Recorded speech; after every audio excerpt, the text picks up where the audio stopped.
રૂપાલાની ticket રદની માંગ સાથે ધંધુકા ખાતે ક્ષત્રિય સમાજનો કેસરીયો રણટંકાર. રૂપાલાના વાણીવિલાસ સામે ક્ષત્રિયોનું વિશાળ ક્ષત્રિય અસ્મિતા મહાસંમેલન યોજાયું. અન્ય સમાજના આગેવાનો અને લોકો મોટી સંખ્યામાં સંમેલનમાં ઉપસ્થિત રહ્યા. ધંધુકા ખાતે ક્ષત્રિય અસ્મિતા મહાસંમેલનમાં મોટી સંખ્યામાં ક્ષત્રિય સમાજ તથા અન્ય સમાજના આગેવાનો અને લોકો પણ સંમેલનમાં ઉપસ્થિત રહ્યા હતા. પાછલા ઘણા દિવસથી પુરુષોત્તમ રૂપાલાના ક્ષત્રિય સમાજ વિશે જે ઉચ્ચારણો કરવામાં આવ્યા હતા, જેને લઈ ગુજરાતભરમાં રૂપાલા સામે ક્ષત્રિય સમાજ વિરોધ નોંધાવી રહ્યા છે. ત્યારે ક્ષત્રિય અસ્મિતા આંદોલન અંતર્ગત પ્રથમ મહાસંમેલન ધંધુકા ખાતે યોજાયું હતું. સંમેલનમાં ગુજરાતના વિવિધ વિસ્તારોમાંથી મોટી સંખ્યામાં ક્ષત્રિય સમાજ ઉમટી પડ્યો હતો.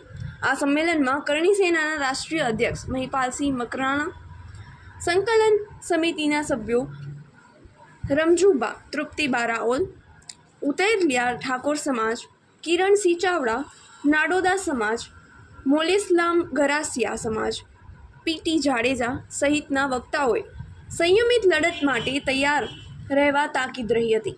ભાજપ પર પણ આગેવાનોએ આકરા પ્રહાર કર્યા હતા. આ અસ્મિતાની લડત માત્ર ગુજરાત નહીં પરંતુ આખા દેશમાં લઈ જવામાં આવશે તેવી ચીમકી ઉચ્ચારી હતી. આ તકે સમાજના અગ્રણીઓ સંમેલનમાં ઉપસ્થિત રહ્યા હતા. સંમેલનમાં ક્ષત્રિય આગેવાનોએ ક્ષત્રિય અસ્મિતા પર કુઠારાઘાત કરનાર ભાજપના રાજકોટ બેઠકના ઉમેદવાર પુરુષોત્તમ રૂપાલા સામે પ્રચંડ વિરોધ વ્યાપ્યો છે.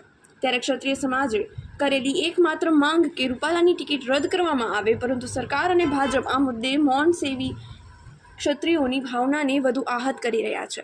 ખાસ કરીને પાછલા કેટલાક દિવસથી ક્ષત્રિય મહિલાઓ પણ રણ મેદાનમાં ઉતરી રૂપાલાની ટિકિટ રદ કરવામાં આવે તેવી માંગ કરવામાં આવી રહી છે. સંમેલનમાં ગુજરાતભરમાંથી સમાજનો મોટો સમૂહ સૂત્રોચ્ચાર કરવા સાથે સંમેલન સ્થળે પહોંચ્યો હતો.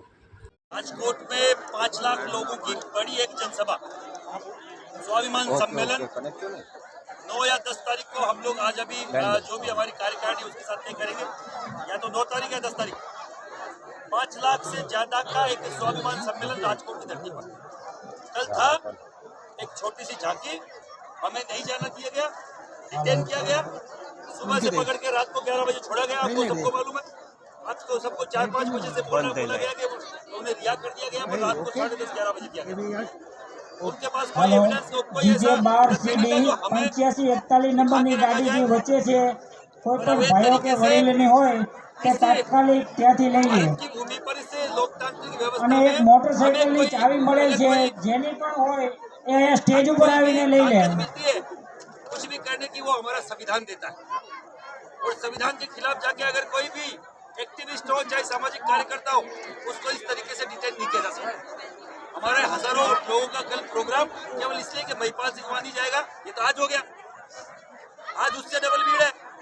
मैं बोल रहा हूँ परसों तरसों के रोज जब भी ये राजकोट होगा 5 लाख से की ज्यादा की भीड़ होगी, जो आज तक का बड़ा इतिहास है. और किसी की गलतफहमी हो या कोई मुगालते में हो कि हमारा तो नाम का डंका चलता है, तो वो हमारे कारण से चलता है. हम लोगों ने अब की बार मोदी सरकार हमने नारे दिए, और अगर हमारी बहन बेटी के चरित्र पर कोई अगर उंगली उठाएगा, उसको कोई दागदार करने की कोशिश करेगा, तो वो नारे बदलने हमें भी आते हैं. कमल का फूल हमारी फूल बोलना भी आता है.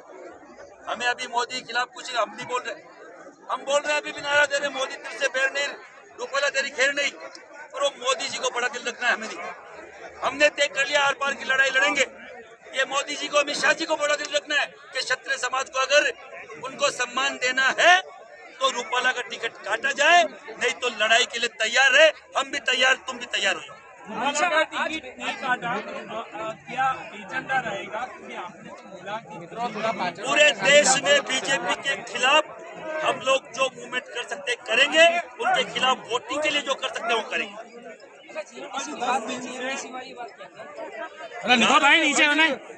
राजकोट से अगर किसी को समझ में नहीं आता, उसको लगता है कि कम है भीड़, उनको लगता है जीएमडीसी यहाँ का सबसे बड़ा ग्राउंड है, और उसको भरने का मतलब है उसी की सत्ता पे काफी, मतलब सत्ता पे उसी का अधिकार है, सत्ता पे सबसे पावरफुल लोग वही है. तो जीएमडीसी भरने की औकात हमारी है, वहां तक भी जाएंगे, और ज्यादा होगी दिल्ली भी जाएंगे. अभी करके आए, બધા ભાઈઓ 2 મહિના पहले दिल्ली जाके आए. ખાસ જમીન જવાનું છે બધાએ. 27 जनवरी को અને दिल्ली જે में जाना है. સમાજના પ્રમુખો અને આમંત્રિત મહેમાનો છે તેઓની વ્યવસ્થા બોર્ડિંગે કરેલી છે. सर, ये आपका नजरिया है, मेरा नजरिया है कि जो धांधुदा आज ये जो जगह है वहाँ बिना बुलाए 500 आदमी नहीं आए और वहाँ बिना बुलाए 50,000 आदमी हो, तो मुझे नहीं लगता है रिजल्ट 0 है। ये इस आजाद भारत में इस गुजरात की धरती पर पहला બહેનો एक માટે ऐसा आंदोलन જમણી है બાજુએ जिसने क्षत्रिय જમવાની समाज ने વ્યવસ્થા उसको કરેલી છે दिल से स्वीकार અને किया है ભાઈઓ कि માટે हम પણ लड़ेंगे। જમવાનું ચાલુ થઈ जो ગયું છે, તો स्वाभिमान से બધા खड़ा ભાઈઓ हुआ અને है, બહેનો ये हमारा ખાસ જમીને જાય। 0 नहीं, ये 100% रिजल्ट है और इसको आगे भी हम लोग लेके जाएंगे।